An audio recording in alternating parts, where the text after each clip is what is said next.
It's just as most of us don't take time to look into our immediate past to see the kind of functionaries that God raised. I mean, homegrown functionaries, men like Babalola. I met a man, a prophet.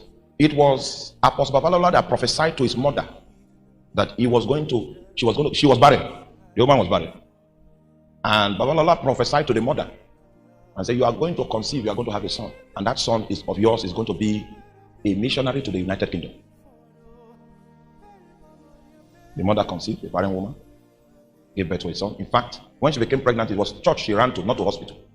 So the person I'm talking about, who is like 60-something years now, was born in the church. So because of his calling, as a young boy, they released him to be laboring with the prophet. And he spoke to me when I met him in Abuja. And he said, if you want to take over a place, because he learned this from Babalola and the intercessors that labored with him. He said, you want to take a place? Don't struggle.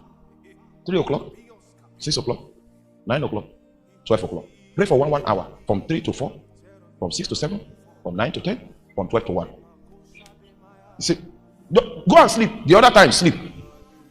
These times, pray these times, pray. Pray these times. For 3 days, you will see what will happen. So I took his counsel. Are you here? Then let's also implement this matter. Because I found out that in the book of Acts, all the encounters took place at those. So the pattern is quite consistent. That man that day in Abuja told me some strange things about prayer and some things I should try. Those of you that know where our ministry is in Makodi, that's the darkness. That street is called darkness. I don't want to mention names, but a great preacher that all of you in this place know, it was on that street that his church was based. He was the strongest voice in Benue State. The preacher is still alive. The church has died. I mean, he died. By the time we came to the street, the church had 2 members and 1 pastor. It was not the members that left, it was the pastor. The members were still winning. There was still something they were seeing there. But the pastor couldn't see it anymore. So that was the street we came.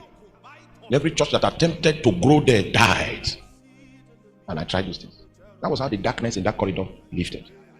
And it was possible for a ministry to be planted there that could have a global outlook subsequently. If our gospel be hid, it is hidden unto them that are lost, of whom the God of this world has blinded their hearts and their minds, lest the light of the glorious gospel, which is the image of Christ, should what? Shine. And I recommend you try what I just did here for 3 days. Especially if you are a missionary, you are in a place, you are trying to pioneer something for God. The land